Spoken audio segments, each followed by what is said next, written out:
आज हम जो जानेंगे वो जानेंगे बीसीईसी के बारे में। सर ये बीसीईसी क्या है? ये बिहार बोर्ड का एक एग्जाम होता है जिसमें आप क्या क्या क्वालिफाई कर सकते हो। आप कर सकते हो बीएससी नर्सिंग, उसके बाद एग्रीकल्चर कर सकते हो, पॉलिटेक्निक इंजीनियरिंग भी आप कर सकते हो, ठीक है ना।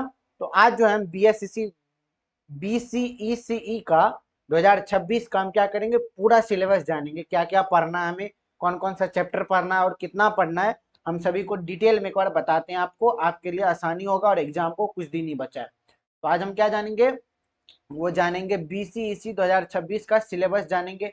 सर इसमें क्या क्या आता है? इसमें जो आता है पीसीएम आता है, आप ये लेकर कर सकते हो। उसके बाद पीसीएमबी आता है, सॉरी पीसीएमबी आता है, एक पीसीबी आता है। उसके बाद क्या आता है, उसके बाद एक आता है पीसीबी के साथ एग्रीकल्चर आता है। क्या आता है? एग्रीकल्चर आता है, एग्रीकल्चर आता है। पीसीबी के साथ क्या आता है? एग्रीकल्चर आता है। इसमें आपको क्या क्या पढ़ना है वो देख लो, फास्ट फास्ट में हम बता रहे हैं। आपको फिजिक्स में क्या क्या पढ़ना है, ये चैप्टर आपको 11th का कवर करना है। फिजिक्स का 11th 12th दोनों चैप्टर का आता है। पहला कौन सा? यूनिट एंड मेजरमेंट, ठीक है, ये करना है। मोशन यानी गति, लॉ ऑफ मोशन, मोशन का नियम जो होता है मतलब गति का नियम, वर्क और एनर्जी, उसके बाद ग्रेविटेशन, उसके बाद थर्मोडायनेमिक्स, उसके बाद वेव, ये सब चैप्टर आपको 11th फिजिक्स का है। नेक्स्ट में देखो कुछ और चैप्टर होगा, हाँ। उसके बाद 12th फिजिक्स में आपको क्या क्या कवर करना है, ये चैप्टर मोस्ट इंपॉर्टेंट है, तो इस चैप्टर का आप अच्छा से देखो। पहला क्या? इलेक्ट्रोस्टैटिक्स, फिर करंट इलेक्ट्रिसिटी, फिर मैग्नेटिज्म, उसके बाद ईएमआई, उसके बाद एसी, फिर ऑप्टिक्स, फिर एटम्स एंड न्यूक्लिक, उसके बाद इलेक्ट्रॉनिक डिवाइस। ये सब आपको फिजिक्स का 12th का कवर करना है, ये सब चैप्टर आपको बीसीईसी के लिए, यही हमारा सिलेबस है। अब जो है केमिस्ट्री देख लो, 11th में केमिस्ट्री में कौन कौन सा चैप्टर आता है, वो आता है बेसिक कॉन्सेप्ट, फिर एटॉमिक स्ट्रक्चर, फिर थर्मोडायनेमिक्स इसमें भी आता है। उसके बाद कौन सा आता है?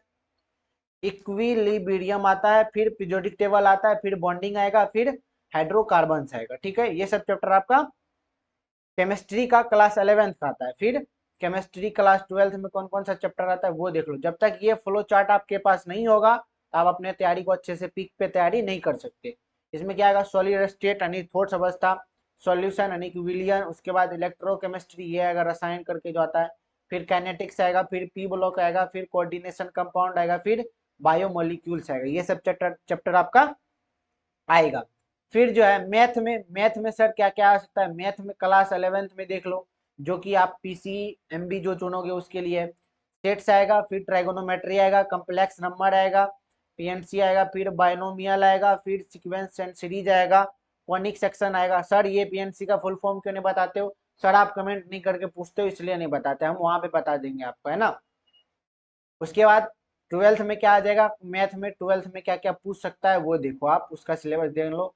वो क्या है? मैट्रिक्स है, फिर डिटर्मिनेंट्स है, फिर डेरिवेटिव्स है, फिर इंटीग्रल्स है, फिर वेक्टर है, उसके बाद 3D ज्योमेट्री है, उसके बाद प्रोबेबिलिटी यानी कि प्रायिकता है। क्या है? प्रायिकता है। ये सब का भी हिंदी बता सकते हैं, बट आप कमेंट में पूछना हिंदी क्या जानोगे, चैप्टर का नाम सीधा जान लो।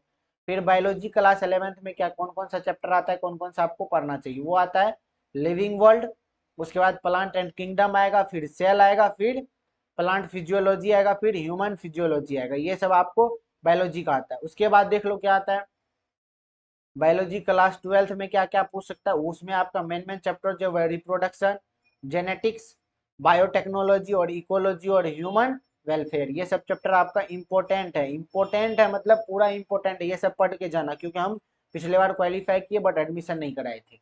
अब क्या आपको एग्रीकल्चर में कौन कौन सा आ सकता है? एग्रीकल्चर में आपको देखो क्रॉप प्रोडक्शन आ सकता है, सॉइल साइंस आ सकता है, फिर हॉर्टिकल्चर आ सकता है, फिर एनिमल हस्बेंड्री आ सकता है, एग्रीकल्चर इकोनॉमिक्स आ सकता है, तो फिर एग्रीकल्चर इकोनॉमिक्स आ सकता है। ये सब चैप्टर आपको एग्रीकल्चर के लिए कवर करना है, अगर आप जो जिस में भी फॉर्म भर रहे हो उसके लिए आपको ये सब चैप्टर कवर करना है। तो आज का वीडियो यहीं पे, धन्यवाद, थैंक यू, जय हिंद जय भारत।